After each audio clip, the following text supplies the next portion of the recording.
prezados participantes, estimados membros de Ibermuseus, vamos ter agora uma conferência do professor Alfonso Martinel Sempere.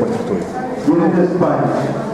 Su nombre es ampliamente conocido a nivel mundial y en especial en el campo iberoamericano, siendo una figura proeminente de la academia y de la gestión cultural. En primera instancia, a él tenemos que agradecer su colaboración especial con este séptimo encuentro de Ibermuseus. Su presencia aquí, como la de la profesora Gemma Carbó, ha sido posible gracias a la Universidad de Girona, donde es profesor titular, la Cátedra UNESCO de Políticas Culturales y Cooperación que dirige el Laboratorio de Investigación e Innovación en Cultura y Desarrollo, que cuenta con dos nodos, uno de la Universidad Tecnológica de Bolívar en Cartagena de las Indias y otro en la Universidad de Girona. Tiene su doctorado en Ciencias de la Educación y su vida la ha dedicado a la cultura como investigador, docente y formador, gestor y promotor.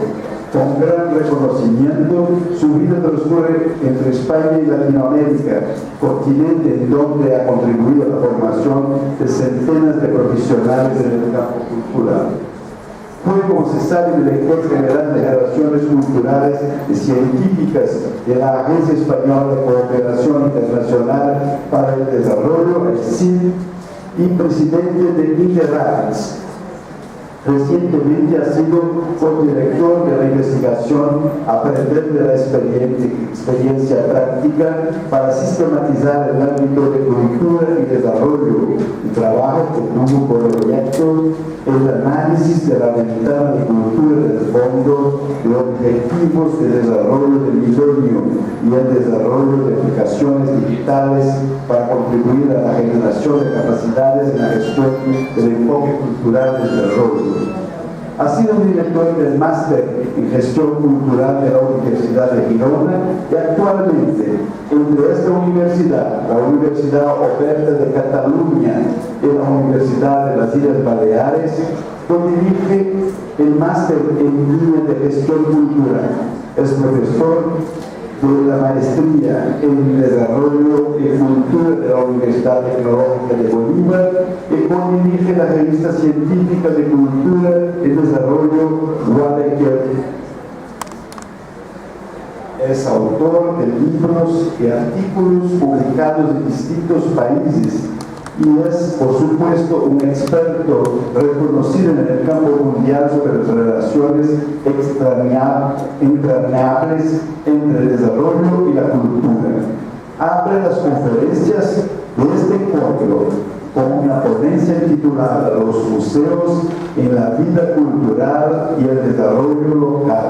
Somos muy gratos al profesor Alfonso Martinel Sempere por su presencia y su participación.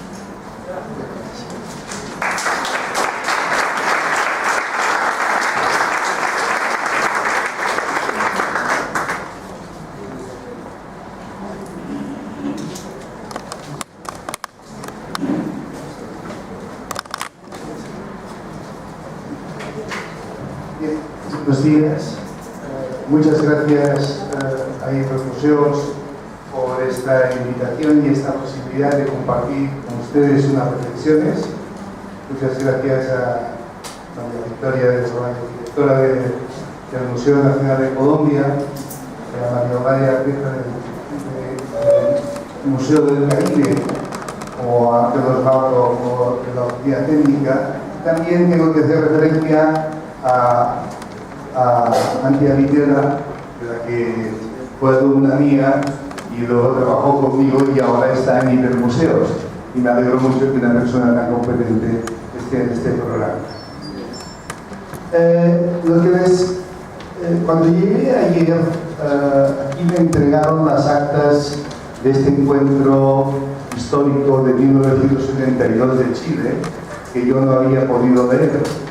Miré algunas de estas actas y vi la actualidad del discurso del 72 y esto me hizo pensar en algunos de los aspectos que trabajamos siempre en políticas culturales. Las políticas culturales se caracterizan por su dinamismo, por su cambio, por su necesaria adaptabilidad a cada momento y a cada contexto, pero también por la permanencia de algunos temas constantes que no son superados de una etapa a otra.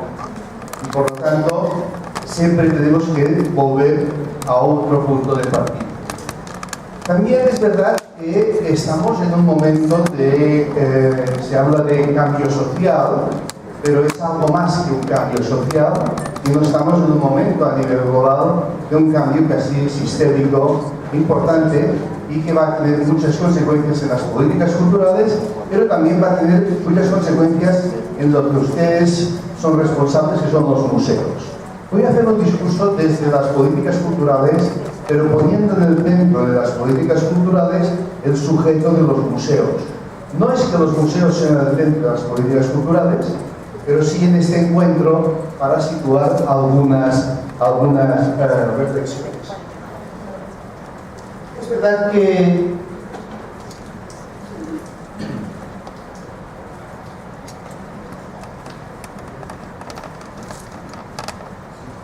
estamos ante una necesidad de actualización y refundación de algunos principios, lo que yo le llamo una nueva fundamentación de las políticas culturales. Y creo que esta nueva fundamentación, que es lo que intentaré hablar durante mi intervención, la podemos clasificar con algunas variables que tenemos delante.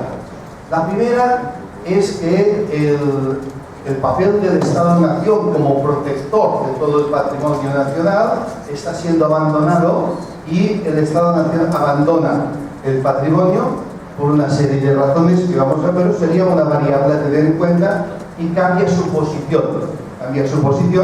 También es verdad que cambia su posición en relación a las políticas culturales. Hoy en día, las políticas culturales del Estado-Nación no son el elemento más importante de la vida cultural de nuestras ciudades, de nuestras sociedades. Eso es un elemento ya demostrado.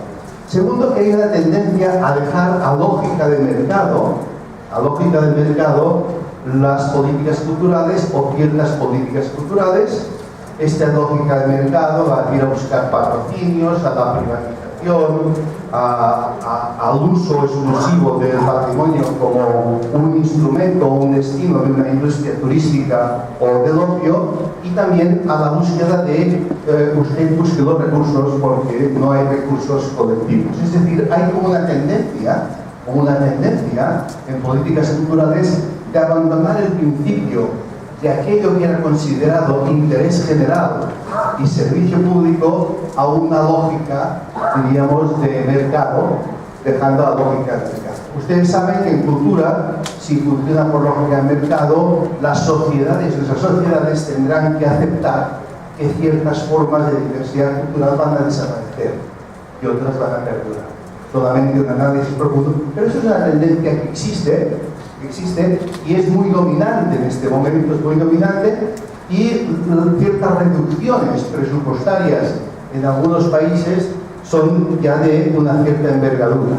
Es decir, ya no son al menos en Europa, reducciones presupuestarias alrededor del 50% de lo que aportaba el Estado a la cultura y en sus formas de cálculo básico. También hay otra variable a tener en cuenta, que hay una cierta deslegitimación por parte de la población. Ciertos movimientos sociales están demostrando desde una posición más ascendente, más participativa, están demostrando un desapego con una oferta cultural, diríamos, clásica, reclamando más información y una nueva lógica de transparencia que no existía. Nunca había habido demandas de transparencia en las políticas culturales como existen en estos momentos. Es un tema a tener en cuenta que incidirá en las políticas. Y también, de alguna manera, hay una cierta precaución cómo se justifica ciertas inversiones culturales. cómo se justifican socialmente, porque ha cambiado el entorno social. No en todos los países es igual, porque hay países que están en un momento de un crecimiento muy amplio, donde todo es posible, pero sí también es verdad que sabemos que cuando todo es posible, la armonía de la inversión en equipamientos culturales está llegando a un límite que algunos definen como el límite del complejo del príncipe, ¿no? Aquel que deja algo para la posteridad, deja su señal. Y por tanto hay una demanda de transparencia. Hay una demanda de transparencia que es lógica cuando el Estado se retrae y dice, deja a lógicas de mercado o a lógicas de sociedad civil el mantenimiento de ciertas cosas que son interés general. Es decir, el interés general ya no es patrimonio del Estado. El interés general es asumido más en toda la vida. Hay otro tema muy importante, que es que se reclaman más indicadores de resultados y de impactos. Quizá ya no tanto de resultados, sino de impactos. Y esto quiere decir una nueva filosofía. Los resultados son muy fáciles, han venido tantos visitantes al museo, el impacto es otra cosa. Es decir, qué impacto se está haciendo, directos e indirectos.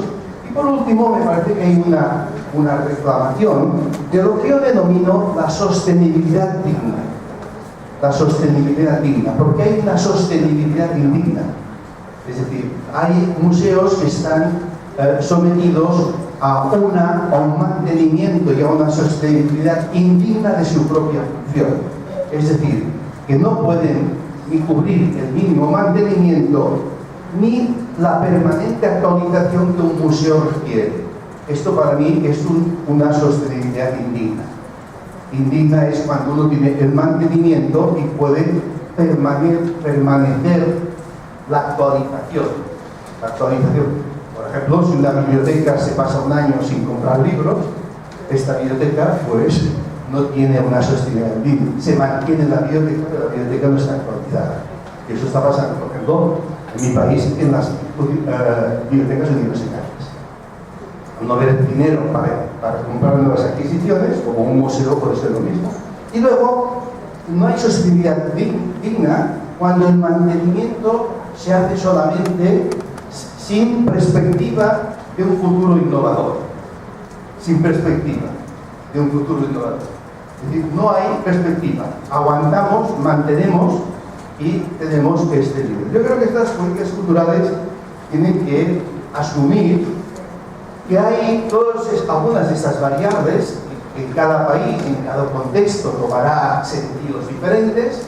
Ustedes tendrán que ver cómo se utilizan. Algunos quizá en este momento no se ven presionados por esta variable de políticas culturales, pero se verán por otra, o empezarán por un lugar o empezarán por otras. Por lo tanto, yo creo que es importante que tengan en cuenta estas cosas.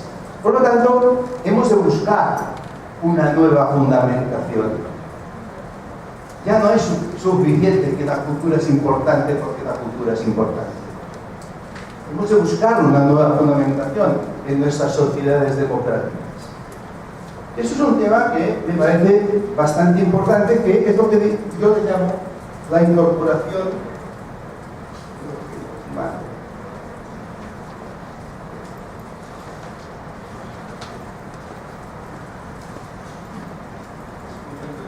No sé cómo pasar.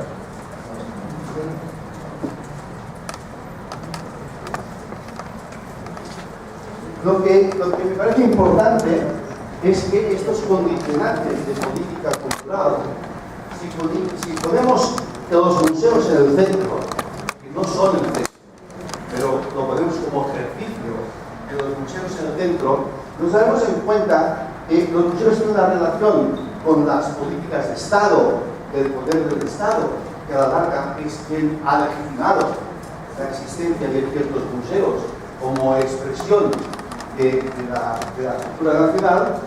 Todo el aspecto científico, artístico, el conocimiento, la investigación sobre la memoria, disponer del conocimiento de la memoria, y el tema de los ciudadanos.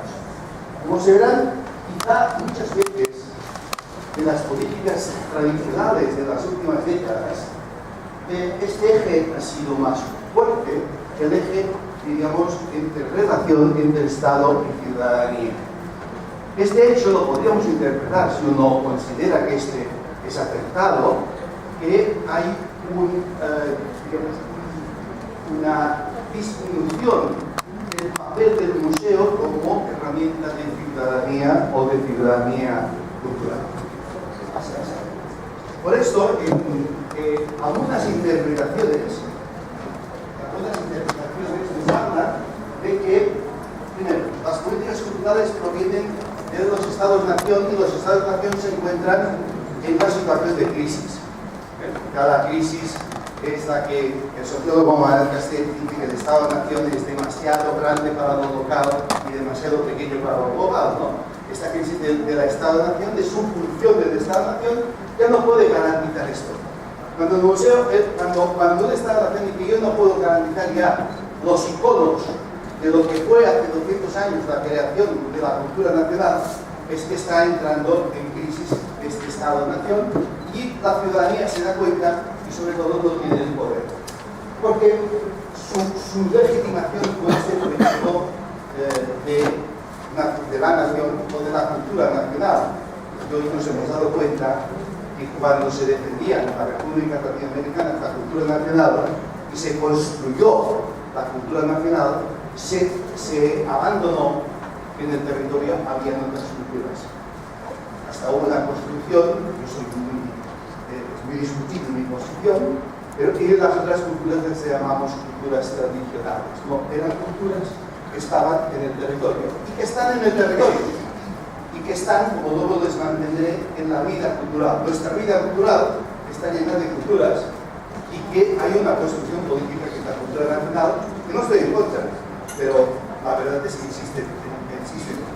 También es verdad que no podemos olvidar, yo siempre como profesor de políticas culturales, que las políticas culturales no están exentas de barbarie, que el exceso de los nacionalismos y el rebrote de los nacionalismos en todo el mundo puede llevarnos a lo que Walter Benjamin decía, cuidado, que en la cultura no todo es bonito, sino la cultura puede llegar a la barbarie, es decir, a la negación de la historia, a la negación de la historia, a la negación de la verdad, a la negación del reconocimiento de las otras culturas, como está pasando hoy en día en el mundo. Hemos visto en los últimos conflictos armados como muchos de esos conflictos han ido a destruir patrimonio para negar la existencia de un antecedente de otra cultura, ¿no? Como las imágenes vistas en Afganistán, pero hay muchas unas más comunicadas y otras menos comunicadas. Hay destrucción permanente de memoria colectiva como herramienta política, como herramienta de Estado. Y también porque la democratización que hubo después de la Segunda Guerra Mundial en las políticas culturales, básicamente en Europa, pero también en América Latina, que de alguna manera nadie puede olvidar que quien manipuló y usó mejor la política cultural fueron los fascismos del primer tercio del siglo XX, hicieron política cultural. En ese sentido,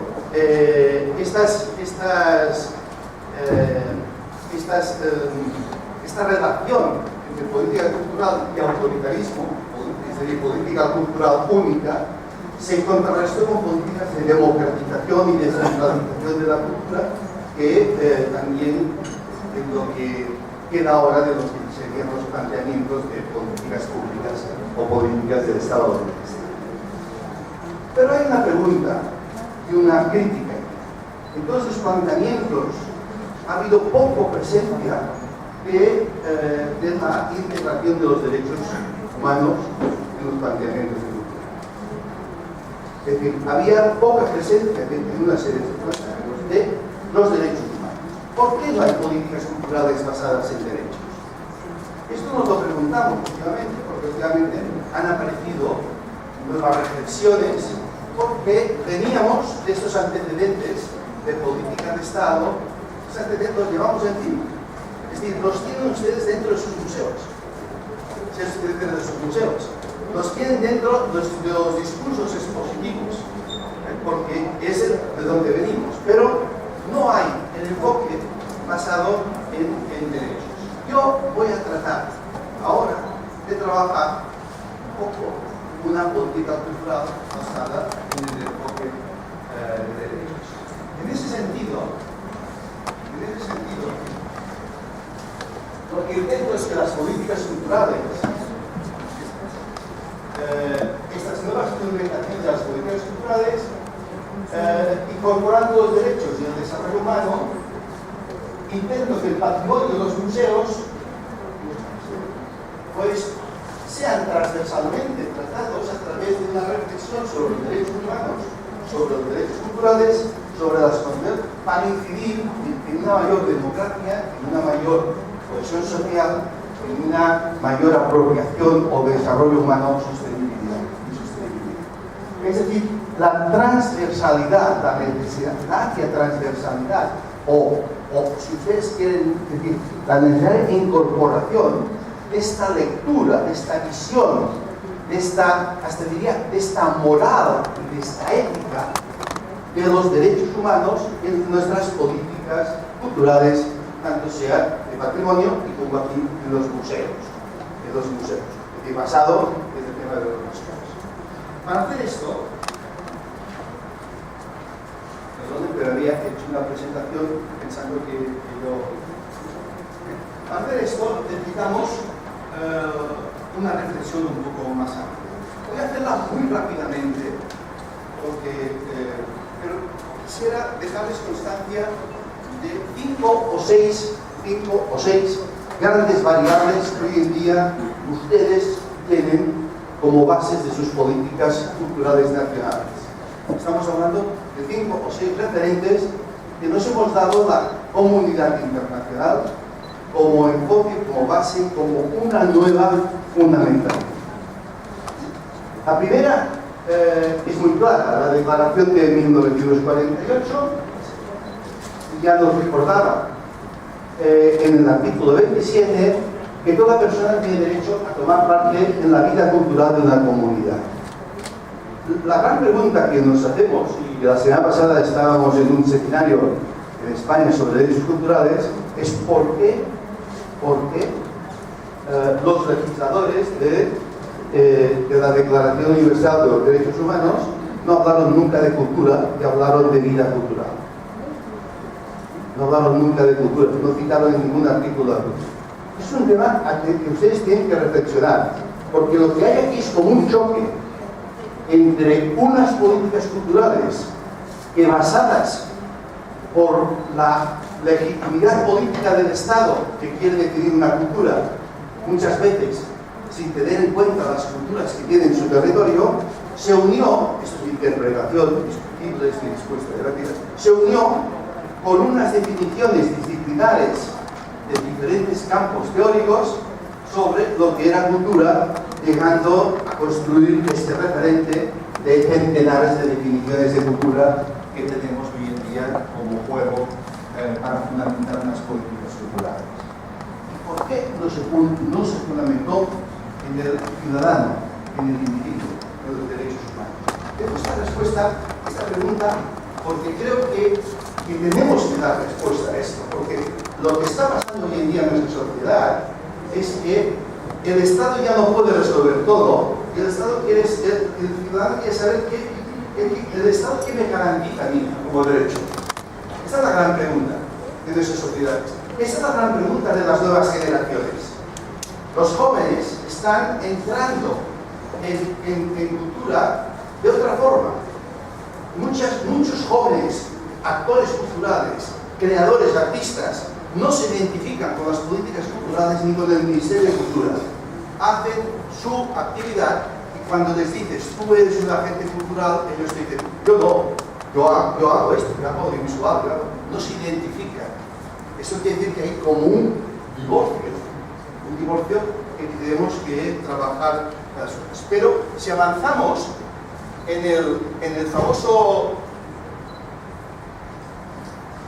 Pacto de los Derechos Económicos, Sociales y Culturales, en el 1966 se habla del derecho a participar en la vida cultural, de gozar beneficios, de la protección de la creatividad, de ejercer ese derecho y respetar la libertad cultural. Esto estamos hablando de una declaración que sus estados han firmado y tienen la obligación de cumplir. Y en este momento se están empezando, en los derechos económicos, sociales y culturales, están empezando a pedir informes a los estados si están cumpliendo o no este pacto que dice el derecho a participar en la vida cultural. Claro, cuando nosotros nos centramos en esta idea, es decir, quizá aquí encontramos una línea nueva de trabajar en políticas y en gestión cultural, encontramos una línea nueva, una nueva fundamentación, es decir, una nueva base, nos enteramos que el núcleo de este artículo está en la participación y en la vida cultural. Participación que hoy en día ya es otra cosa, pero es un concepto interesante que es que cómo se participa en la vida cultural tiene que ver con la realidad de cada contexto, con la realidad de cada cultura. Cada prácticas culturales son diferentes. Este derecho a participar de la vida cultural nos aporta algunos conceptos nuevos que tenemos que integrar en las políticas culturales. El concepto de vida cultural, y luego el concepto de participación, el concepto de beneficio colectivo, el concepto de protección de la creatividad, el de ejercer el derecho cultural, el de la libertad cultural, informe 2004 del Programa de Naciones Unidas para el Desarrollo del Perú, la libertad cultural, un gran informe donde desde el desarrollo humano se identifica lo que es la libertad cultural, y entonces aquí hay una serie de conceptos nuevos que entran en colisión, no en colisión, enriquecen o ofrecen una perspectiva diferente a la visión clásica de la cultura, entendida como la construcción del Estado-Nación que distribuye la cultura en unas ramas, ¿no? Muchas de ellas basadas en las estructuras de las bellas artes del siglo XIX, y introduce una nueva forma de ver, una forma de actuar, donde el Estado es un elemento imprescindible, pero el ciudadano también, los ciudadanos también, las comunidades también. Y en ese sentido creo que aquí hay un elemento fundamental. Nuestros trabajos recientes, basados en integrar los derechos y el desarrollo humano, las dos cosas, nos obliga a trabajar sobre un concepto, profundizar sobre el concepto de la vida cultural. Aquí hay dos cosas importantes, el participar de la vida cultural, y luego también hay un famoso documento, que luego lo citaré, que es la Observación 21 de las Naciones Unidas, y claro, la vida cultural entendida como el primer nivel de funcionamiento social. Es decir, si no existe el Estado, la vida cultural se mantiene. Eso es súper importante. Entonces, claro, yo siempre explico una anécdota que los que me conocen la oyen siempre, porque yo entré en democracia a los 30 años. De los 15 a los 30 años, joven, fui un activista cultural y tengo una memoria de cantidad de actividades culturales cuando el Estado en mi país era un Estado autoritario donde yo no recibía ni un apoyo del Estado, ni del municipio, ni nada, porque claro, era una dictadura. Y por tanto, lo que yo hacía de cultura, ¿cómo lo hacía yo? ¿Cómo es que yo tenía una actividad permanente cultural en la vida cultural de mi comunidad, de mi ciudad, en Barcelona? Y la recuerdo, pues porque la vida cultural va más allá de las políticas culturales de Estado. Existe. Desaparecería, por decirlo así, el Ministerio de Cultura y la vida cultural se mantendría. Si aceptamos esta hipótesis, es curioso, es importante mirar la vida cultural y dejar de mirar tanto la estructura del Estado. Cuando hablo de Estado, hablo Estado, región, municipio, hablo de Estado así. ¿Por qué? Porque si no, nos parece que todo lo que pasa en cultura es lo que hace el Ministerio de Cultura, porque generalmente lo que sale en los periódicos no sale lo que pasa en la vida cultural, sale lo que pasa en las estructuras de poder, tanto local, regional, lo que sea. Y nos hemos olvidado de abandonar la vida cultural. Rápidamente, en algunos estudios que hemos hecho, desde un abordaje económico, que decir quién gasta en cultura en nuestra región, o quién actúa en cultura, La relación entre Estado y sociedad civil, privado, toda serie de cosas, nos salen los mismos resultados. Lo que es Estado no llega al 25% cuando llega, y lo que es sociedad civil y vida cultural llega al 70%. Y llegaría mucho más si hiciéramos otra interpretación, si nosotros analizamos quién invierte en cultura en la sociedad. Cuando decimos quién invierte en cultura, nadie habla de la inversión individual. Hablamos del consumo. El único indicador económico que tenemos es el consumo en los hogares. Pero ¿y las cientos de horas que una persona ha pasado escribiendo poesía o escribiendo literatura y no ha entrado en el mercado de la producción? ¿Y las cientos de horas que alguien ha conseguido, ha tenido que ensayar tocando el violín para llegar a una excelencia que pudiera luego convertirse en un producto cultural que estuviera dentro de un circuito de producción? Nadie habla de esto. Entonces, claro, aquí están pasando cosas en la vida cultural que va más allá de esta mirada. Yo no digo que no se tenga que mirar, vuelvo a repetir, las políticas de Estado. Lo que tengo que decir es que en la vida cultural hay cosas importantes que están ocurriendo. Aquí, bueno, estoy a dejar en mi texto, explico un poco cómo entendemos la vida cultural, como un lugar de socialización, como un lugar de práctica artística, que la vida cultural se manifiesta de diferentes formas, pero la vida cultural, lo más importante de la vida cultural es que no hay una norma. La vida cultural es en cada comunidad, en cada país es diferente de forma de acuerdo con su propio contexto. No tenemos una vida cultural definida por un concepto disciplinar de lo que es cultura. Para cada uno de ustedes es su vida cultural. Esto ya lo dijo un famoso documento que algunos de ustedes quizá conocerán, se llama Nuestra Diversidad Creativa, de UNESCO, en el 96, que fue conocido como el informe Pérez de Cuellar, y que es el resumen del Decenio Mundial del Desarrollo Cultural de UNESCO. Y él decía que las necesidades culturales, concepto que me discute mucha gente en el campo del desarrollo, porque dice necesidades culturales son necesidades básicas o no, mucha gente nos discute, nos dice el concepto de necesidades culturales, siempre que yo cito me lo ponen como un interrogante, ¿no? Entonces este informe dice la primera necesidad cultural del individuo es la libertad para decidir sus necesidades culturales. Yo para decir mis necesidades culturales no soy ir al museo, ni ir al teatro, no me las va a definir el Estado, me las voy a definir yo. Aquí hay una variable importante que es la educación. La educación y la comunidad, la vida social de la comunidad y la vida familiar también. Hay una serie de variables que se tienen en cuenta. Pero la idea de necesidad. Entonces la vida cultural no es algo que podamos definir que es igual en cada sitio. Si hasta dentro de una ciudad, la vida cultural es diferente en un rincón que en otro. Claro, ¿qué ha pasado con esto? Que esto choca con el concepto quizá que buscamos unitario de crear una cultura nacional. Bueno, si es necesario políticamente se puede crear y mantener, pero no nos la podemos creer. No podemos creer que todo lo que pasa en un país es cultura nacional. La cultura nacional lo integra, o integra lo que le parece, pero no nos lo podemos creer. Podemos creer ¿por qué?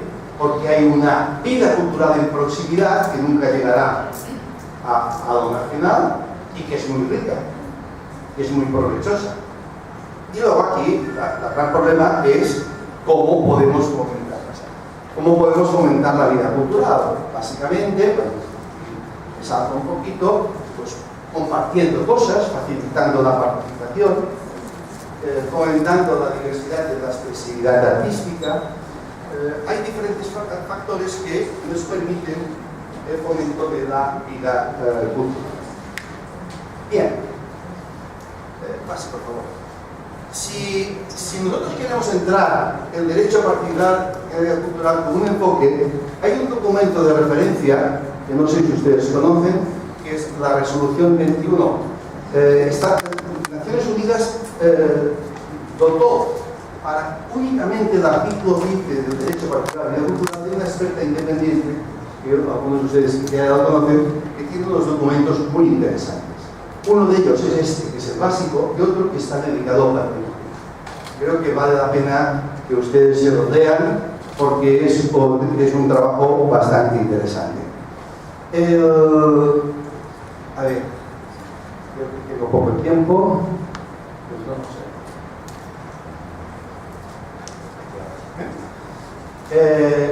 Entonces, lo que conviene es situar el marco del derecho particular a la vida cultural como el sujeto del museo. Intento. Su función. ¿Qué función tiene la ciudadanía?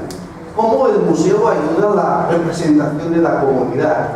¿Cómo el museo es considerado como un espacio público para la vida cultural? Como atracción también, como atracción de gente de otras culturas, del otro, como la exposición temporal que hay arriba, que se llama Los Otros. Los Otros también son importantes para nosotros, como está aquí en el Museo del Caribe, como un espacio educativo, como una oferta recreativo, como un espacio de intercambios de expresividad. Situar el museo en clave de ser un facilitador del derecho, de ejercer el derecho a practicar la vida cultural, es una posible hipótesis de trabajo. ¿Cómo trabajamos nosotros? Y una posible hipótesis de análisis y de interpretación. Ya no me interesa cuántas personas vienen, que es un dato interesante, sino cómo está incidiendo el museo en crear condiciones para que los ciudadanos puedan ejercer su propio derecho. ¿Cómo se hace esto? Claro que los museos lo hacen. La única diferencia y lo hacen y muchas veces muy bien. ¿Por qué muchas veces esto no se refleja en la cuenta de resultados del museo? Porque muchas veces no está incorporado como intencionalidad. Es un resultado no previsto de lo que están haciendo, pero no son conscientes de la intencionalidad de lo que están haciendo. Es decir, ustedes pueden presentar un informe que dice, además de los miles de visitantes que tenga el museo, además de las cuentas de resultados económicos, además hemos contribuido a que los ciudadanos puedan desarrollar y hemos facilitado el desarrollo de su derecho fundamental a participar en la vida cultural, tanto como recuerda la Naciones Unidas. Y esto es importante, eso es importante, porque esto genera un cambio significativo en nuestra tendencia. Si nosotros relacionamos los derechos y los museos, he intentado colocar el museo aquí, el museo como actor de una política cultural basada en derechos, tiene que mantenerse, tiene que establecer una intersección muy profunda con el concepto de desarrollo humano y con el concepto de derechos. El museo como espacio de participación en la vida cultural. ¿Esto en qué se fundamenta? Pacto que inició los derechos económicos, sociales y culturales. Es una proposición. ¿En qué se fundamenta? Nos fundamenta en derecho internacional. Estamos contribuyendo a esto. Es una forma de leer el museo diferente, no como algo estático, sino como algo que está acercando al ciudadano. Y esto yo creo que es bastante interesante a tener en cuenta. Terminando. Si esto fuera así, las intersecciones, aquí se puede... Si esto fuera así, hay otro informe de 2011 que le recomiendo. No me voy a profundizar en él, porque les pongo una tarea de lo que han de leer ustedes. Antes de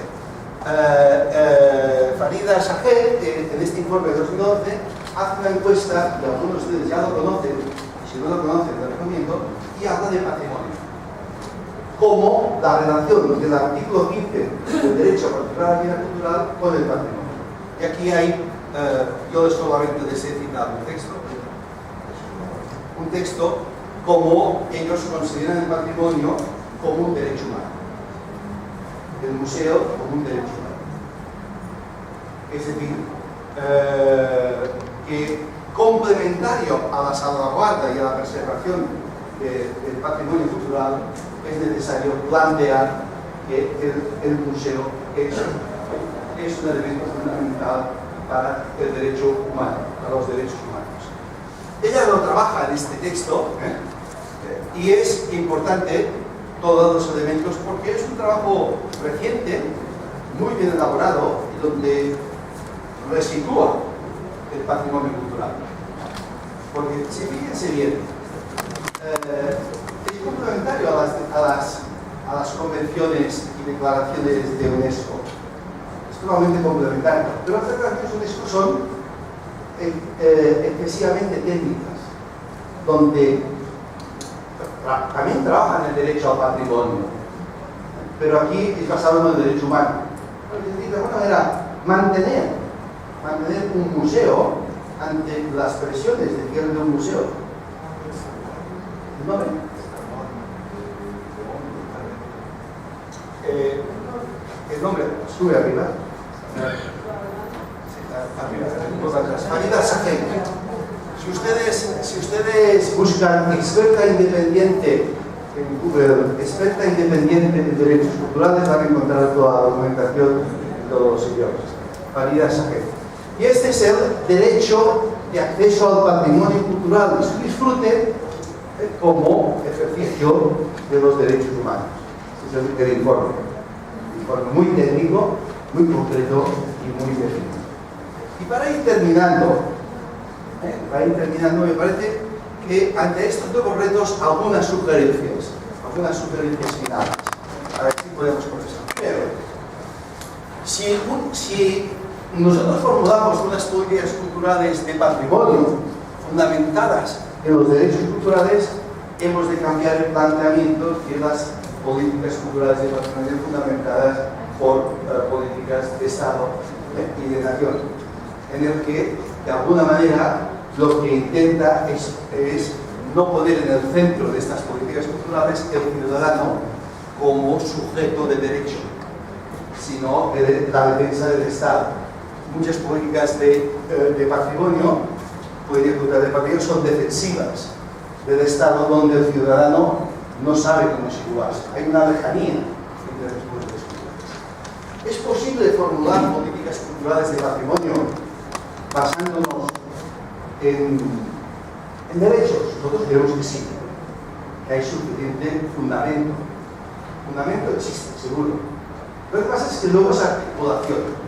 Y también podríamos decir que hay prácticas, desde esta última investigación, que hay prácticas muy exitosas en este campo, muy positivas en este campo, pero que no se formalizan porque no hay la intencionalidad de formalidad. Es decir, hay un conocimiento no retenido en estas prácticas. Encontraríamos en todos los países prácticas de alguien que ha hecho cosas, pero no se retiene este contenido como un concepto que sea transferible. Es decir, no se convierte, la práctica no se convierte en conocimiento. Conocimiento transferible. Y creo que eso es muy importante, porque esto requiere, como diré después, una nueva forma de gestión del conocimiento en la gestión de la otro lugar es la posición de los museos como sujetos de políticas culturales. Los museos contribuyen a la participación de la vida cultural. ¿De qué forma? Claro, ciertos modelos de museos que en ciertos países del mundo están diciendo de poner precios altísimos en las entradas para financiarse, etcétera, etcétera. No sé si es la mejor política, pero la participación en la vida cultural no pasa por la entrada, por pagar un boleto de entrada.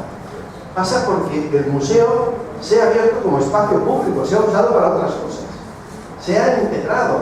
No es necesario. Usted puede seguir vendiendo entradas, y esto hay estudios sobre el impacto de los precios en el Louvre, en los grandes museos, las grandes ciudades culturales. Y no es verdad, porque quien paga la entrada no es el ciudadano que vive ahí, es otro, es el turista, el que viene de fuera, etcétera. Hay cosas aquí que se han de estudiar con más detalle. ¿Cómo participar en la vida cultural? Ahora, ustedes tienen que tener en cuenta una cosa. Cuando hablamos del concepto de vida cultural, creemos que la vida cultural de una ciudad de Barranquilla, primero, ninguna ciudad en el mundo es monocultural. La vida cultural solo es monocultural en pequeñas comunidades, entre comillas, aisladas y aún. Pero hoy en día las grandes ciudades conviven muchas culturas. Se hablan muchas lenguas en nuestras ciudades. La vida cultural de nuestras ciudades es el conjunto de unas vidas culturales, de grupos sociales y grupos culturales de procedencia muy diferente y que tienen prácticas culturales diferentes. Hay unos que les gustará una forma expresiva, otras otra, una más tradicional, otra más innovadora. Habrá gente que tendrá prácticas culturales diferentes. En los estudios sobre prácticas culturales de los jóvenes, se observa que la pandilla, el grupo del joven con el que él hace práctica cultural varía según el sentido. Hay jóvenes que cuando van al cine van con unos amigos, cuando van a bailar van con otros amigos, cuando van a hacer vídeos van con otros amigos, es decir, reparten su vida cultural con grupos sociales diferentes, depende de la actividad que van a realizar, ¿no? Esas son prácticas culturales totalmente contemporáneas y que existen. Quizás no las queremos ver, quizás no las queremos integrar. Y quizás esas prácticas culturales, los mismos ciudadanos, estos mismos jóvenes, no entienden que el museo sea el espacio para esta práctica. Y esto hay como un divorcio.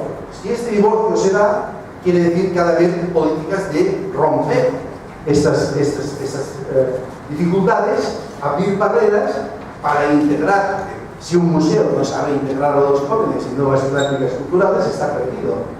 Será un museo que conservará, pero no tendrá futuro. El futuro es el saber integrar formas expresivas que quizá ahora no son convencionales, pero que son culturalmente. Hoy en día se está dando esto de muchas formas. Luego, es importante la búsqueda y el equilibrio entre la participación de proximidad y la atracción. En este momento, cuando alguien ha descubierto que el turismo, y el turismo cultural ejerce una importancia, el uso del patrimonio como recurso turístico, porque la dificultad del retorno, nosotros venimos de una región donde ustedes saben que tenemos millones de turistas, y que en Barcelona, por ejemplo, las estadísticas dicen que la gente viene por la cultura. No me falten, primero, por la arquitectura, por los museos, por las encuestas que hizo, ¿no? Viene por la cultura. Pero el gasto de la cultura no retorna, el gasto en el turismo no retorna a la cultura.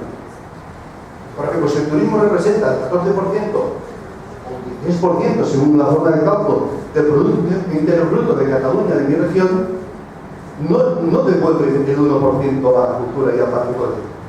Son depredadores de la industria turística del patrimonio, porque no retorna esto. Claro, la única forma de retornar, que es la que algunos dicen de forma así, muy simplista, es aumente usted el ticket de entrada y retornará así, pero ¿y el ciudadano que vive al lado? La proximidad. ¿Cómo lo resuelves? Lo puedes resolver. Y hay algunos ejemplos interesantes, pero se ha de resolver cómo el museo es un equipamiento de proximidad, es un espacio público de proximidad, donde yo puedo ejercer la sociabilidad y me puedo relacionar con los míos de mi comunidad y de mi ciudad, y también puede ser un recurso turístico para los tour operators de la industria que utilizan aquello como recurso turístico. Entre estas dos dinámicas, ha de haber dinámicas compensatorias, se ha de poder integrar todo con un cierto equilibrio, pero no con un desorden diciendo usted deje todo abierto a lo que yo digo, lógica del mercado, y luego verá a cabo de un tiempo, claro, que ya no haya turistas, los ciudadanos no se identificarán con este equipamiento. O dicho de otra manera, en las ciudades eminentemente turísticas y patrimoniales, los ciudadanos de pie son críticos con la presencia de tantos turistas, porque alteran su vida cotidiana. Cuidado, que cuando se habla de cultura y de desarrollo, para todo tiene que ser el turismo, y aquí es la panacea de cuidado. Se ha de medir, se ha de hacer algo sostenible, se ha de ver los efectos perversos de estos fenómenos, y creo que se ha de tener en cuenta que la vida cultural tiene que existir igualmente entre los ciudadanos, a pesar de la existencia de políticas de atracción de otras personas a conocer nuestra cultura o nuestros museos. Y sobre todo es importante esta capacidad de escenarios de futuro, de prospectiva, de hacia dónde vamos. Cuidado que si ustedes están empezando con ciertas tendencias de atraer el turismo a sus museos, tienen que saber cuál es el límite, cuál es el punto de inflexión donde esto puede llegar a romper un cierto equilibrio. Se han de hacer estudios sobre esto, qué es lo recomendable, qué es lo recomendable, no todo es bueno. Y luego,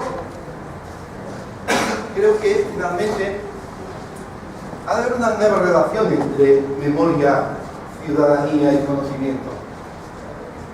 Ni la memoria es un patrimonio de los expertos, de los investigadores, de los académicos. Y es verdad que cierta memoria que no está estructurada en forma académica también forma parte de flujos para creación de conocimiento de memoria retenida. Entonces aquí hay elementos importantes a tener en cuenta, y sobre todo como en esto hay un respeto a los derechos de la ciudadanía, de los grupos sociales, de las comunidades, que incorporar esto en la agenda del museo. Para terminar, creo que es importante que la gestión de la cultura en este contexto ha de asumir toda una serie de tensiones, ¿no? Las tensiones entre la proximidad y las necesidades de la proximidad, porque es importante la proximidad donde, como decía la alcaldesa, pues hay niveles de pobreza, hay personas que no tienen acceso a ciertos servicios culturales, y ciertos servicios culturales requieren disponer de una renta económica, no tienen acceso a él, y también como el contexto, el paisaje cultural, que son elementos, la vida cultural, la proyección exterior, los contenidos y la mejor difusión que pueden ver los museos en sus contenidos, son elementos fundamentales a tener en cuenta. Termino diciendo, hemos de tener una mayor relación con la vida cultural. Hemos de saber leer la vida cultural a partir de nuestros equipamientos. Hemos de saber cómo contribuimos a este derecho a participar en la vida cultural, y hemos de establecer una nueva lectura en la forma de plantear nuestros proyectos, donde el respeto a los derechos a la ciudadanía o la contribución del museo a la ciudadanía va a ser una nueva fundamentación. Frente a las tendencias más mecanicistas, más mercantilistas, de que el museo se ha de privatizar y ha de ser, que es imposible, son imposibles. Ciertos museos desaparecerán porque no pueden sufrir este eco. Alguien tendría que decir por qué tiene que existir bajo apoyo del interés general, por qué necesitamos el interés general, por qué necesitamos el dinero público. Se tendrá que argumentar y justificar de forma diferente. Esta argumentación y justificación de los museos, del por qué es importante, porque algunos de esos porqués que venían de políticas del Estado-Nación del 18 y del 19, esto está cambiando y evolucionando, y hay otros museos que podrán funcionar por lógica, entre mercantil, muy bien, porque su producto lo permite y su realidad o su situación le permite tener una proximidad de un público objetivo que le puede dar una cierta rentabilidad. Pero no todos los museos tienen estas consecuencias, por lo tanto no se puede generalizar. Un museo para un contexto con una vida cultural, y un contexto, una vida cultural en un contexto que requiere un museo. Esta es la pregunta. Si la vida cultural de un contexto no requiere de un museo como instrumento, pues vamos a ver otras cosas. Lo que debemos buscar es el equilibrio de esta relación. Saber las respuestas, cómo mi museo, lo que yo estoy haciendo, el proyecto, responde a la vida cultural de un contexto, y cómo el proyecto BIOR acuerda con la realidad del contexto. No inventarnos los museos, sino relacionarlos, contextualizarlos, y yo creo que es un ejercicio de complejidad. Muchas gracias.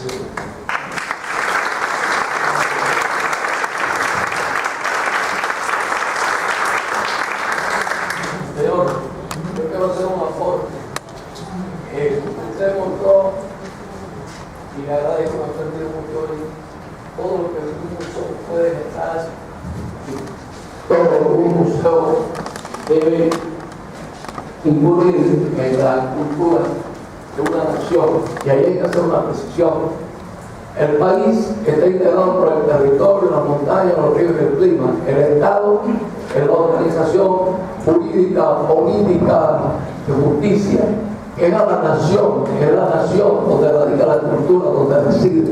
A la nación la integra la costumbre, la música, la comida, la clase de personas que allí convivimos. Entonces, esa es la nación, y en la cultura reside en la nación, y el museo reside en la cultura y en la nación. Pero lo más importante de un museo es inspirar. Un museo es fuente de inspiración, no por algo extraño ni es ajeno, de que allá habitan las musas, y de que la definición más exacta que se ha encontrado en el universo para museo es de un griego que dice: el museo, casa donde habitan las musas.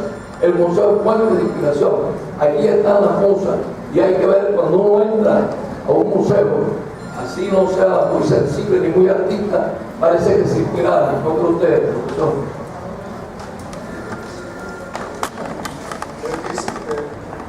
Es mejor que haya unas cuantas intervenciones y yo luego contesto.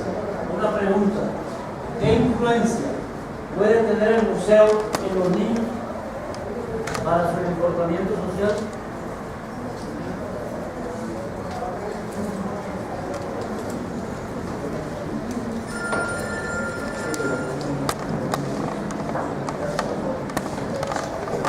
Felicidades por su ponencia, excelente, me encantó. Quiero que apunte un poquito más, porque acá cuando usted se refiere que los museos son espacios para otras cosas más.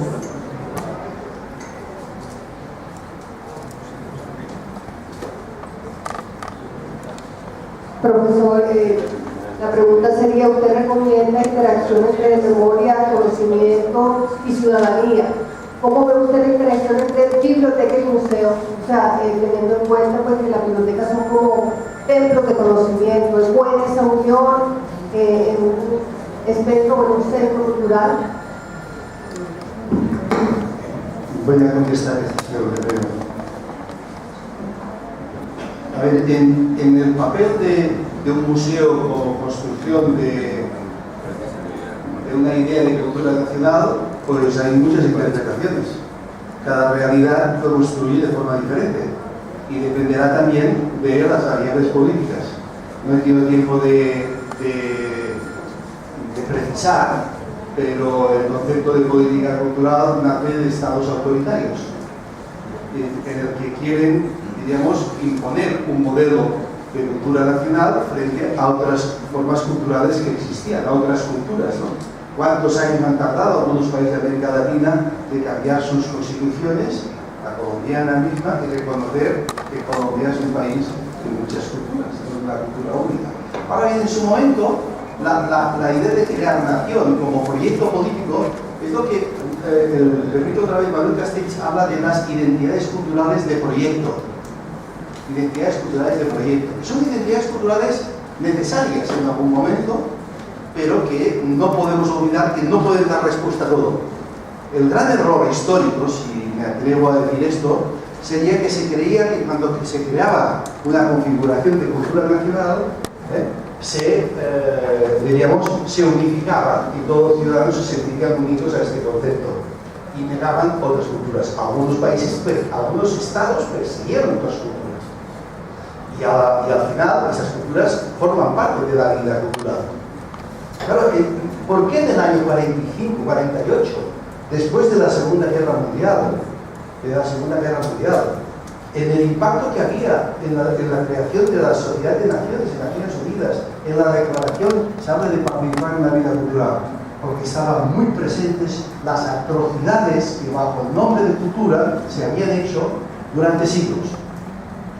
Durante siglos. En nombre de la cultura, de una cultura que unificara, ¿no? Entonces, esto yo creo que es importante. Ahora bien, puede ser que esta cultura nacional sea respetuosa con otras formas culturales, sea integradora,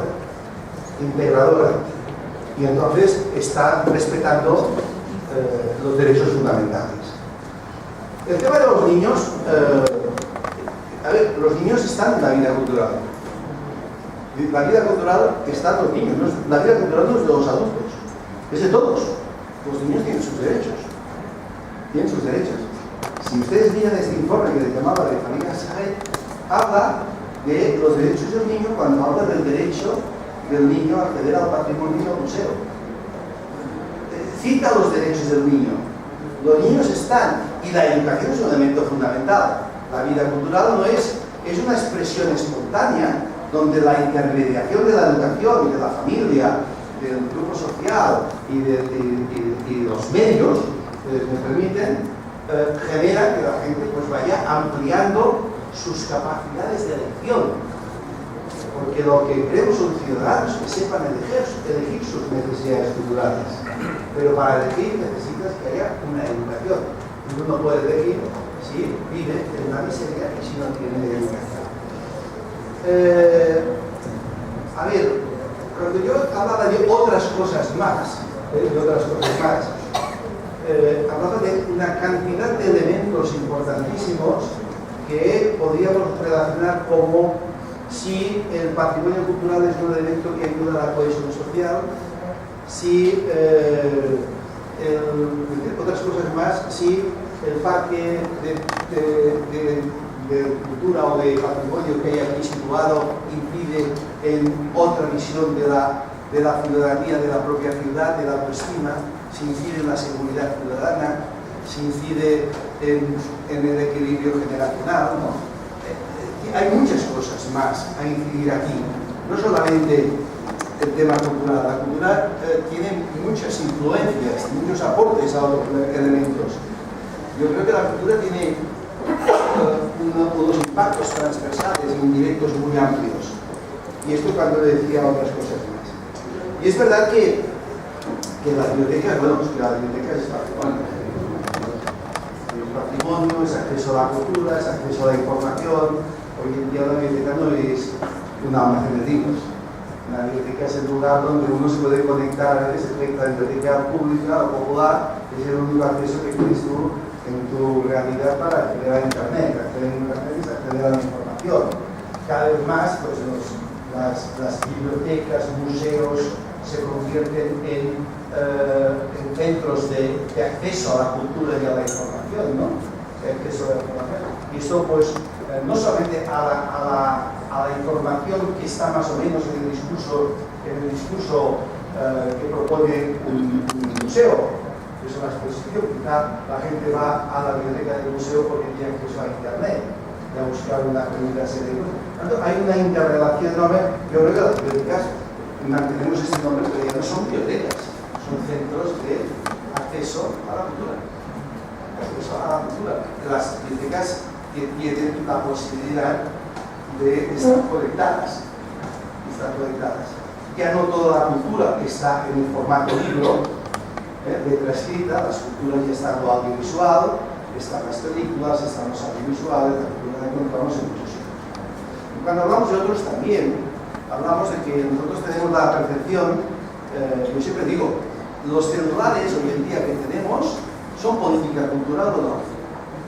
Claro que son política cultural, son contenidos culturales. Lo que pasa es que no lo gestiona el Ministerio de Cultura.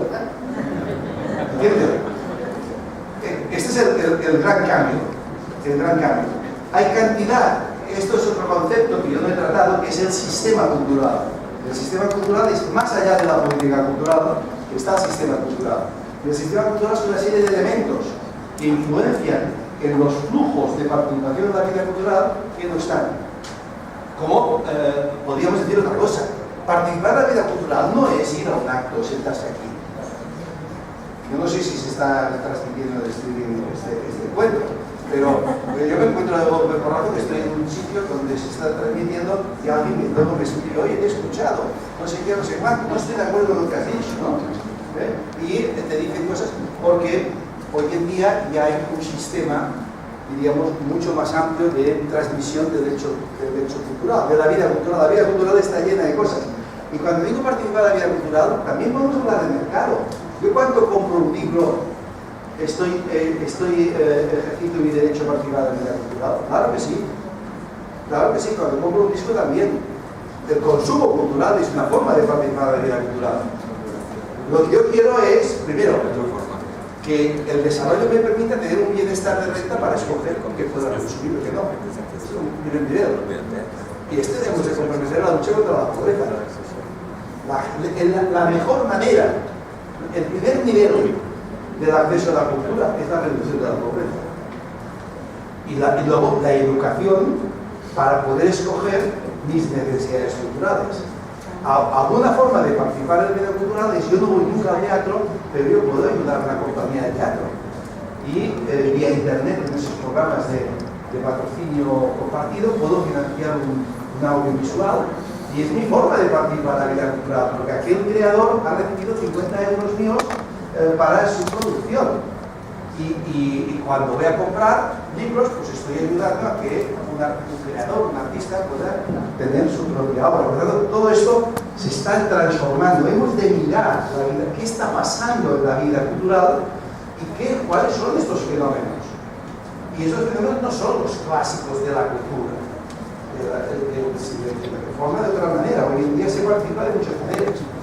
Cuando uno pone me gusta la exposición que hace el Museo del Caribe, y hay 10.000 personas que dicen que les gusta, ¿es una forma de participar, sí o no?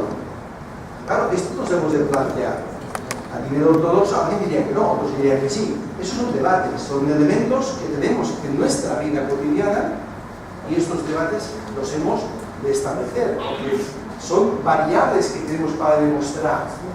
Uno no pone en su memoria que la exposición ha tenido 10.000 me gustas en Facebook, ¿no? O se ha reenviado, retuiteado no sé cuántas cosas. Claro, esas cosas son lo que está pasando en la vida cultural. Uno se entera a veces desde su casa, ¿no? Y no olviden una cosa que no he dicho: la vida cultural, hay una vida cultural pública, pero hay una vida cultural privada. Y esta vida cultural privada la tenemos que saber identificar. Porque yo puedo comprar un libro aquí en la biblioteca o en las librerías de este museo, pero luego la lectura de este libro lo hago en la esfera privada. ¿De acuerdo? Estoy participando en la vida cultural. Claro, esto es lo que nos permite ir desmontando cierto concepto de que uno dice solo se participa si uno asiste a un acto en vivo. Esto hoy en día ya ha cambiado. Como lo que planteas al final es el hecho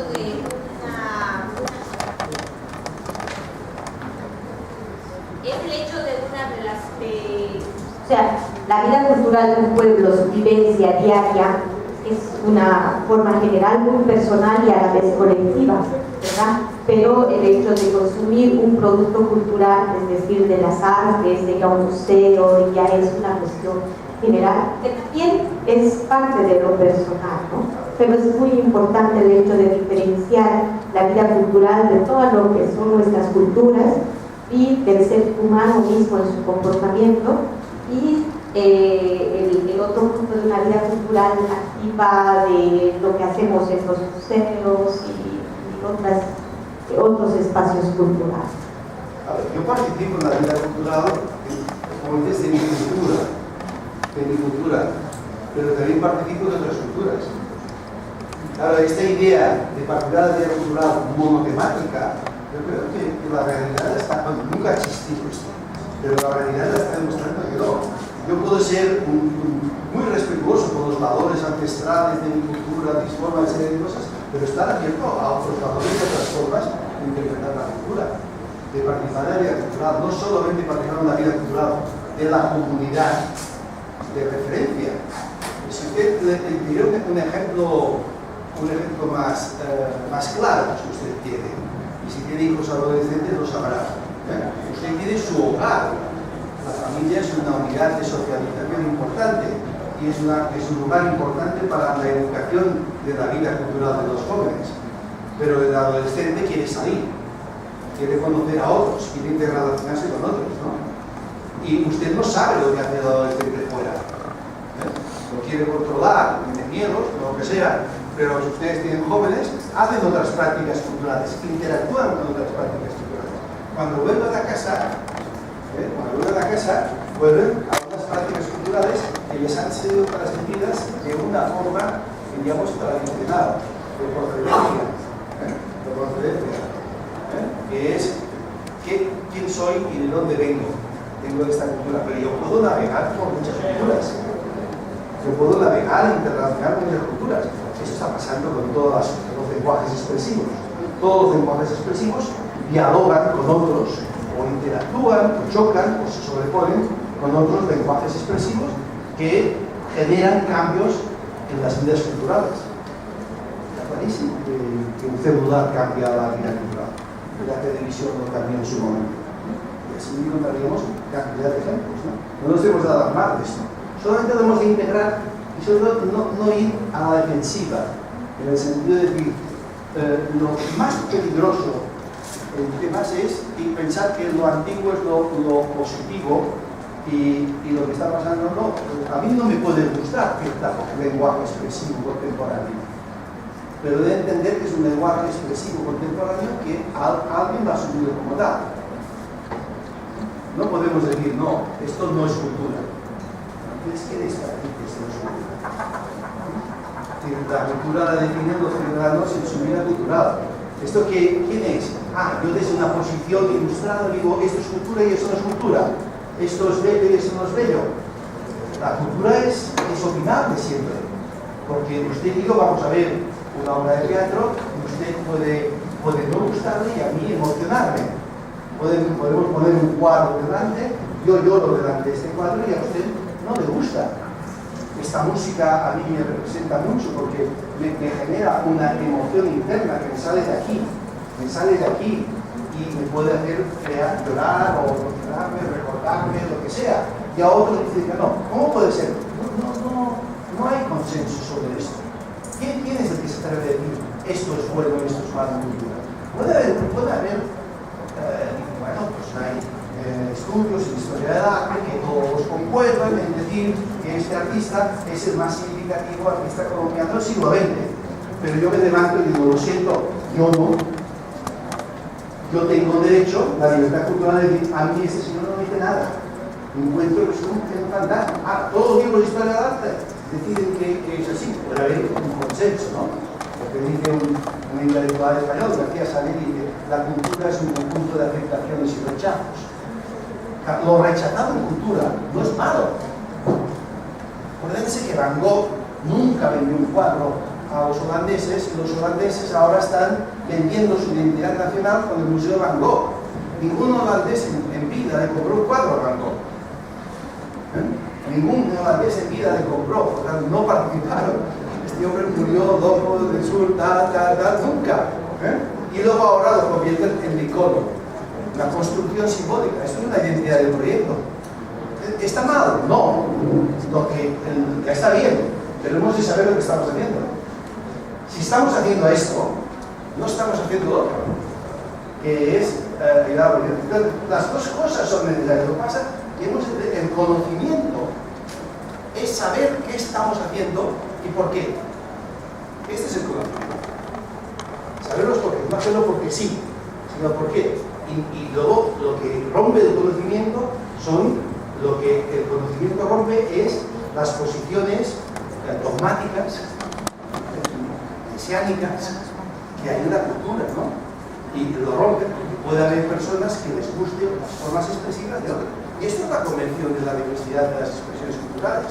La libertad y el reconocimiento de todas las expresiones culturales como patrimonio de la humanidad.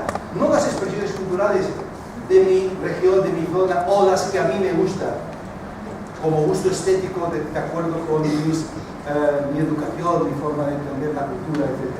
Sino esto es la convención, el respeto a cualquier forma de expresión cultural con cualquier lenguaje expresivo, y esto es el respeto que requiere la convención.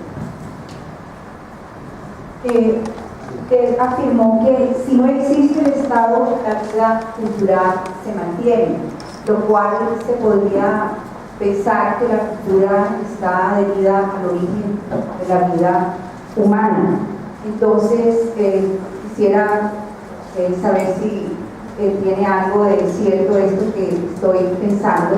Y una pregunta es ¿desde cuándo el Estado comienza a interferir en las políticas culturales y por qué nunca se ha pensado en que se hable de inversión individual? Porque también afirmó que nadie habla de inversión individual cuando se invierte en cultura. Maestro, muchas gracias. Empezando al final, la inversión individual en cultura es un tema que me apasiona. Yo tuve que elaborar una conferencia porque un grupo de empresarios, un grupo importante de la comunicación, me pidieron una conferencia preguntándome por qué invertir en cultura. Y eran empresarios. Claro, tuve que construir un discurso diferente que el que puedo construir aquí con gente de la cultura para entender las cosas que no. Claro, y entonces me di cuenta que hay una inversión en cultura que uno hace y que sí que la podemos controlar en cuentas satélites con el gasto cultura por hogares, ¿no? Más o menos. Pero claro, está muy relacionada a aquella cultura, aquella inversión que tiene un efecto económico. Aquella inversión que no tiene valor económico, que no tiene un flujo monetario, no se puede controlar. Por ejemplo, las horas de ensayo que tiene un bailarín para llegar a un nivel de excelencia, usted llega al momento y encuentra la excelencia. Ese señor baila así porque él quiere. No, él ha invertido en conseguir una excelencia y una calidad en la forma, en su lenguaje expresivo, que es el cuerpo, y ha dedicado horas y horas y horas. Si hiciéramos el estudio del coste de oportunidad, de si todas estas horas que este señor se ha dedicado a esto se hubiera dedicado a una cosa que diría alguien productiva, ese señor tendría ya un capital acumulado. Esta inversión es innata a la persona. Una persona muchas veces escribe no para ganarse la vida. Un ejemplo clarísimo está en la poesía. Nadie se gana la vida editando poesía. Siempre todo el mundo quiere.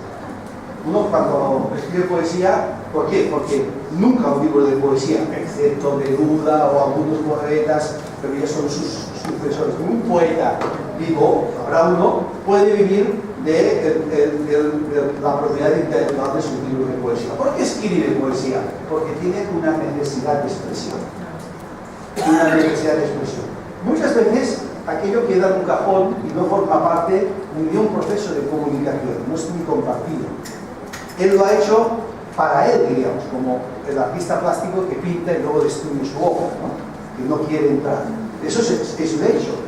Y luego, claro, esto es un tema que hemos de tener en cuenta que existe. No existe solamente las políticas culturales tradicionales, esto existe.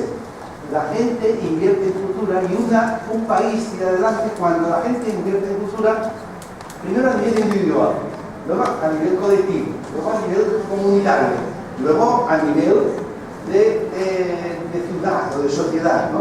Va haciendo. Pero esto es importante, cuando uno invierte en cultura.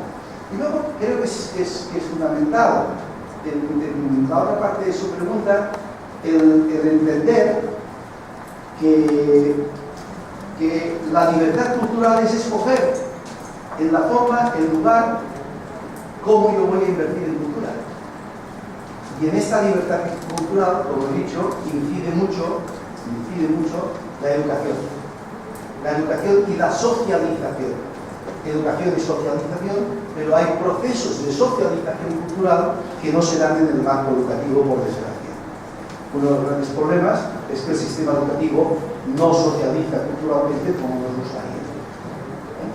servicios educativos del museo permiten una socialización y un contacto del alumno con la cultura que a veces el aula y el profesor no le permiten.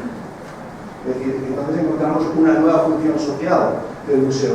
El museo ayuda a una socialización en el campo cultural porque colectivamente este niño de clase humilde que no iría nunca por propio pie ni por ambiente familiar al museo, el sistema educativo lo lleva al museo y tiene la experiencia vital de entrar en el museo. Y entonces aquí encontramos un hilo. Diríamos, hasta diría, este viaje, este niño que está estigmatizado por procedencia de la clase social, que nunca iría al Museo del Caribe, cuando el sistema de socialización, que es el sistema educativo, lo lleva aquí, ¿qué está haciendo? Lo está socializando, lo está educando, pero también está haciendo otra cosa, haciendo descubrir que tiene el derecho a participar en la vida cultural. Está construyendo ciudadanía. Está construyendo ciudadanía. Sí, se hace con intencionalidad. Vuelvo a repetir esta palabra, que para mí es muy importante, para mi forma de pensar. No todo es bueno. Estoy en contra del buenismo. Es cuando hay intencionalidad. Uno quiere conseguir esto. ¿Cómo lo planteas? Cualquier actividad educativa del museo no es buena per se. Depende de cómo se haga. Depende de cómo se haga. Entonces aquí entramos en un elemento de más profundidad. Como antes hablamos de conocimiento, aquí hablamos de saber por qué estás haciendo esto y qué quieres conseguir. Creo que esto es fundamental. Señor Martínez y miembros del público, vamos a concluir con una última pregunta para dar paso a unos avisos importantes antes del proceso.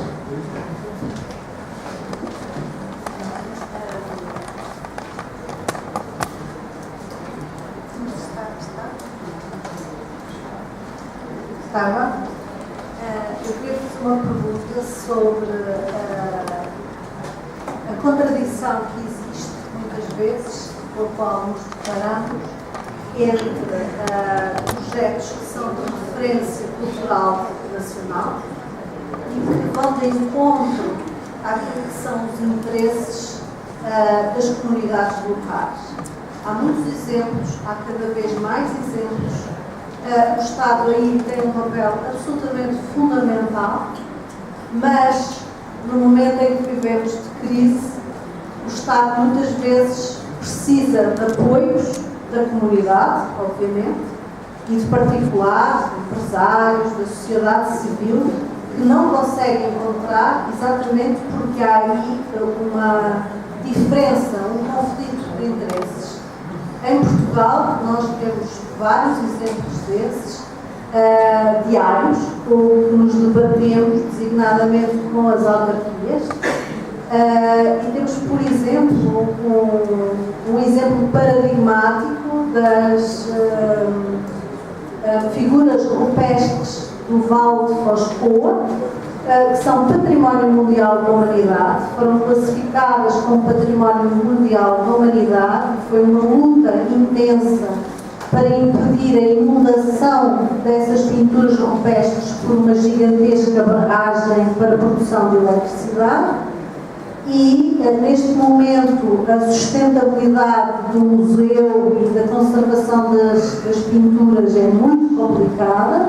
O poder local não ajuda, o poder de proximidade não ajuda, o Estado ficou com toda a responsabilidade da manutenção deste espaço e as comunidades locais, que de início aderiram ao projeto até com o empowerment da própria comunidade, que é uma comunidade do norte do país, interior, etc., neste momento está absolutamente contra o facto de não se ter construído a barragem que creem eles que poderia ter trazido riqueza económica e financeira à região. Como é que conseguimos conciliar esta questão que é fundamental do Estado não se impor e ir de encontro àquilo que devem ser os interesses das comunidades, quando as comunidades, muitas vezes, elas próprias negam esses interesses em favor de interesses financeiros e de desenvolvimento financeiro e mais próximo, mais direto. Bueno, eso es un tema importantísimo y el informe de la Estrategia Independiente de Naciones Unidas lo trata cuando dice que la protección demasiado estricta del patrimonio puede ahogar la creatividad, ¿no? Y habla de esto. Creo que aquí hay dos debates. Un debate es si desde el centro se puede definir todo lo de la periferia desde conceptos que van en contra de la vida cultural del otro. Entonces, los procesos de participación son fundamentales a tener en cuenta. Los procesos de participación, de negociación entre las partes, a veces ciertos criterios, entre comillas, científicos sobre cómo se ha de proteger un tipo de actividad entran en colisión con lo que quiere la comunidad como vida cultural, ¿no?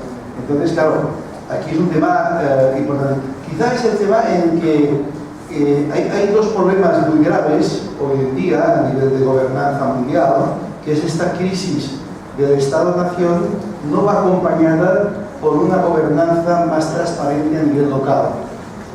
Es decir, muchos proyectos hay desconfianza entre la descentralización a lo regional y a lo local, porque lo local no puede garantizar cierto nivel de gobernabilidad de estos tipos de asuntos, ¿no? Entonces hay conflicto. Entre un conflicto hay negociación necesaria, negociación, intermediación, participación de las partes, y creo que aquí el enfoque de derechos es un protocolo de cómo se han de hacer las cosas con respecto a derechos. Como diríamos, por ejemplo, el protocolo podría ser ¿de qué hacemos estudios de impacto medioambiental para construir la carretera? ¿Por qué no se hacen estudios de impacto cultural? ¿Por qué no se hacen estudios, por ejemplo, porque esto no sería muy difícil, de un protocolo de 10 preguntas, 10 cuestiones que en una decisión de este tipo se tendría que tener en cuenta la comunidad local y la comunidad del gobierno? Solo es la negociación.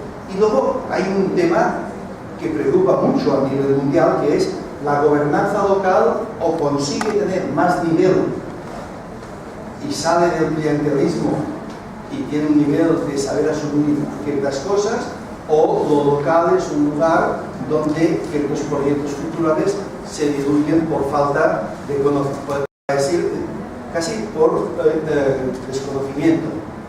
O como yo he escrito en un artículo es decir, que son las políticas culturales de la ignorancia, basadas en la ignorancia. Claro, entonces, claro, podemos defender lo local, es que en lo local está el eje del ejercicio, es decir, no hay desarrollo ni respeto a los derechos si no funciona lo local. Esto está clarísimo. Ahora, lo local no está funcionando como requieren las circunstancias. Si antes hemos hecho una crítica al Estado-Nación, haríamos una crítica a lo local. Se ha de apostar, se tiene que refundar lo local, no puede funcionar las políticas locales como están funcionando. La gobernanza local es muy débil y muchas veces lo que hace a veces es destruir más que construir. Entonces aquí es un tema, es otro tema pero es un tema de gobernanza local muy importante porque a veces la gobernanza local, ya termino, entiende el museo como algo para hacer el turismo y nada más. ¿Cómo le hacen entender que esto es algo más que esto? El valor simbólico de tener este museo que es algo más que todo esto. Claro, esto quiere decir alguien que te sepa entender. Entonces las políticas culturales locales basadas en la ignorancia y están en todo el mundo. Basadas en la ignorancia. No puede ser que haya tanto nivel de ignorancia con el conocimiento disponible que tenemos, ¿no? Es una impunidad total por lo local. Yo soy un gran defensor de lo local, pero también un gran crítico. Un gran crítico en el sentido de que en lo local es donde se producen los procesos de desarrollo, no en lo nacional. Los ciclos políticos son muy ocultos. Claro. Y entraremos al debate de qué quiere decir la sostenibilidad en lo local. O, como decía antes, yo introduciría la sostenibilidad digna pero también la garantía a una sostenibilidad digna. La garantía. Y la garantía solamente se puede construir en base a derechos. Por eso el enfoque de derechos da muchas posibilidades, porque los derechos son más que los títulos políticos. Los derechos están, y están sea cual esté. Entonces, si las políticas culturales se basan en derechos, yo creo que son más permanentes. No van a cambiar, pueden cambiar políticas, pero no va a cambiar todo, empezar de cero, como estamos acostumbrados en el campo de la cultura, que nos ha hecho perder mucha energía y sobre todo nos ha hecho perder muchos saberes, muchos conocimientos. Muchas gracias. Por esto hemos concluido memoria y cambio social. Le agradecemos a todo el público por su atención. Le informamos que